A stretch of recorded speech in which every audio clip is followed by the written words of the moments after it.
ассалому алайкум дӯстони азиз ва подписчикони канали Бахтиёр Тиҷӣ. Умедворам ки ҳамаи шумо хуб сиҳат саломат ҳастед. Дӯстони азиз, имрӯз дар меҳмонии мо қарор дорад Эшони Ёвонӣ. бобои Эшони Ёвонӣ мо якчанд саволҳо тайёр кардагем. умедвори он ҳастем ки бобомон дар суолҳои мо посухи ҷобарҷое метиҳад ки ҳамаи мора метавона қонеъ кунанда бошад. намехе не бобоҷон? алайкум ассалом бобои Бахтиёр Тиҷӣ аниқтараш. ассалому алайкум подписчикони Бахтиёр Тиҷӣ. умедворам ки ҳамаи шумо албаттара хуб сиҳат саломат ҳастед. албаттара Бахтиёрҷон, чӣ саволе ки бошад мо тайёр ҳастем ки ба саволҳои шумо посух диҳем.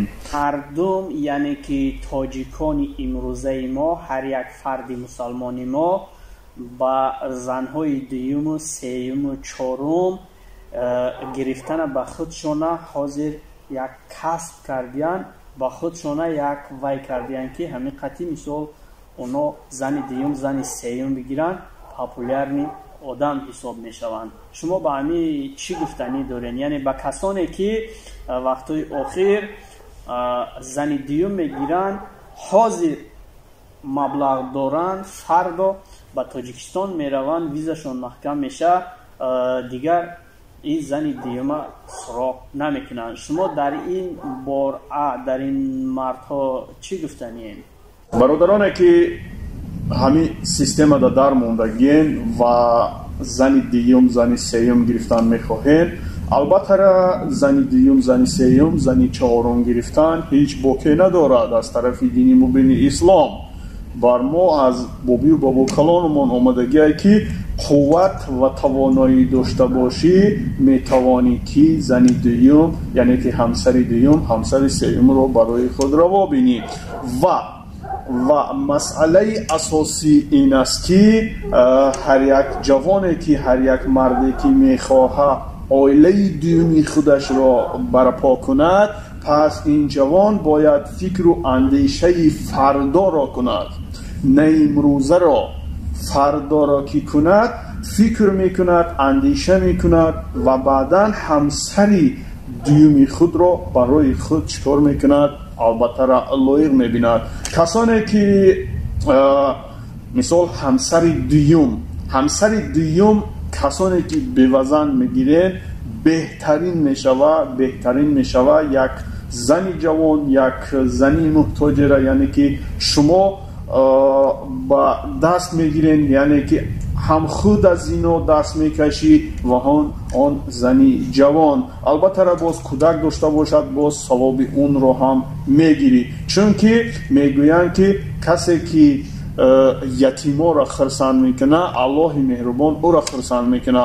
پس برادران عزیز محترم ما، کسانی که همسر دوم یا همسر سوم با خودشان لایق دیدن میخواهند، سرلوحه باید که با همسر خود با فرزندان خود مشورت کنید و مشورت خود را با زنی دوم، یعنی که زنی دوم تانم کورسی باشه بدونه که شما مشورت کردین، یعنی که هم صحبت شدین با زن و فرزندی یکمین تان و شما با روزگی با همه طرفه بگیم، پس شما نکاح میکنین، زندگی تانه ادامه میکنین.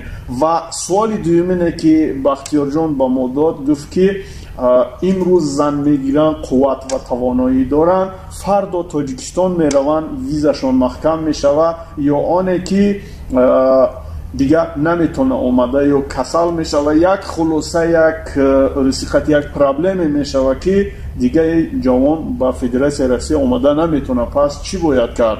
در این صورت شما نباید همسر دومی خودتان را پرتاین و از همسر دومی خود مثال هر نمود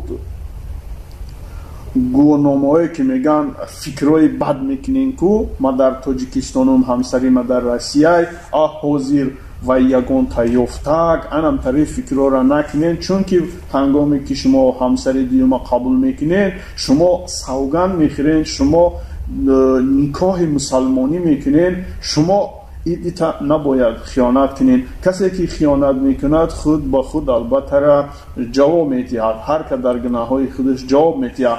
دوستان، پس جوانی که میره به تاجیکستان زنی خودش رو دیگر سراغ نمیکنند. من به اینا گفتنیم که همو حاضر پیش از زنگیری یک فکر کن، اندیشه کن، بعد همین زنی دیما بگی. اگر کسانی که در همین ابستیت است و بگیم در گرفتگیان ایستادگیان دیگه همین سیستم برآمده نمیتونن، اینا جوانمردی خودشان از دست میتن. اینا دیگه با سری بلند نه که کیفتوش بلند کرده گفته نمیتونه که ما جوان چهار پهلویم، ما دو زن داشتم یا که دو زن میگیرم، ما در کار میبرم. این مرد دیگر سخنش در خودش نمیگذره، نه اینکه در یک کسی دیگه.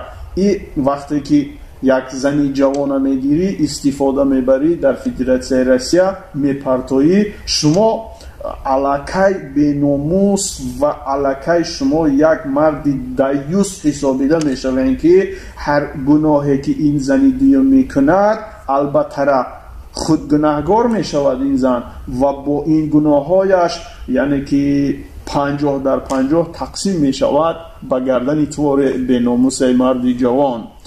پس شما نباید این کار را کنین. از عهده زندگی نمیبروین. ما فتوا نمیتون با یگان کسی شما که مثال همین روز زندگی برآمده نتونستین فردا طلاق کنین. این در یگان جا گفتگی نیست و این را هم برای شما نمیگم.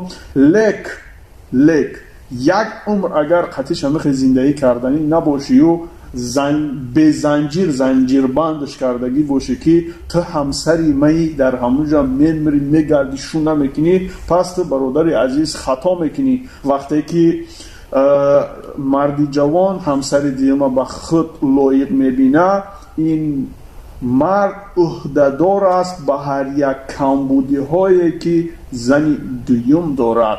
چی کمبودی که دارد در گردن مرد است. البته شما از اعتبار دور نباشین مردای جوان شروعکا. ما با همه شما مقصد یک مصلحت دوستانه، یک مصلحت پدرانه میتیم که شما چی باید کرد در همین سیستم. وقتی که شما همین خیلی سیتواتsia دقیق دیدین تاجیکستان میروین ویزتون محکم میشه، پس شما لیبا این زنتون قطعتون ببرین، لیبا این زنی دیومتون ابیسپیچت کنین. برادران عزیز محترم ما، مثال مبین شما یگان خیل نفهمایی نباید شود.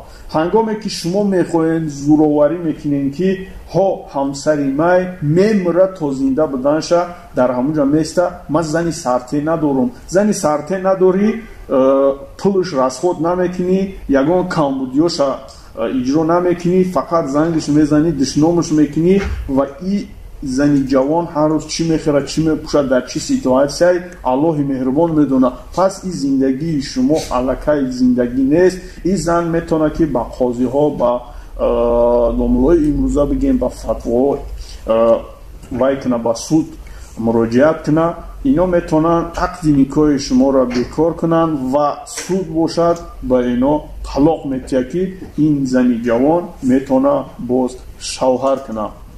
کسی که در همین و پروسه همتری سوال ها دارین، خواهش میکنم در کامنتری بنویسونین، در ویدیوی آینده برای شما جواب میتیم. بختیار جان، اگر یعنی سوالی لازمه باشه مرامت ما تستر زودتر جواب تیم، چون که خیلی که همتون میدونین بلیت تاجیکستان تا 200 از روبل شده. ما علاقه میخوام با برم تا بگره حاضر بر وقت های بابای ایشان. تشکر زیاد به پدر و مادر رحمت که سخنهای ما را رد نکرده. خودتون میدونین که با همه سیتواتسی که حاضر در ایرپورت ها هستید، در همه جا هستید، شما یک سخنی ما را نگفته با فدراسیون روسیه آمده در مهمانی ما، در مهمانی کانال بختیار تیوی باشد اشتراک دین. به نهایت اظهار مینداری خما و از طرف پادپیشچیکا با شما تشکر زیاد میگم و امیدوارم که پادپیشچیکای ما همون یک دانه لایک به پولا میگذارن. تشکر زیاد. بار دیگر سوال لازمه پکا نیستی. هنگامی که سوال شوه باز همین یه دونه بلیت بدهید 100,000 روبل بلیت میگیریم. بابا جان باز خسته آمده در برنامه ما باشد اشتراک میکنیم. با همین خداحافظی میکنیم. خدا نگهبانتان بابای ایشان تا ویدیوی آینده. السلام علیکم و رحمت الله و برکاته.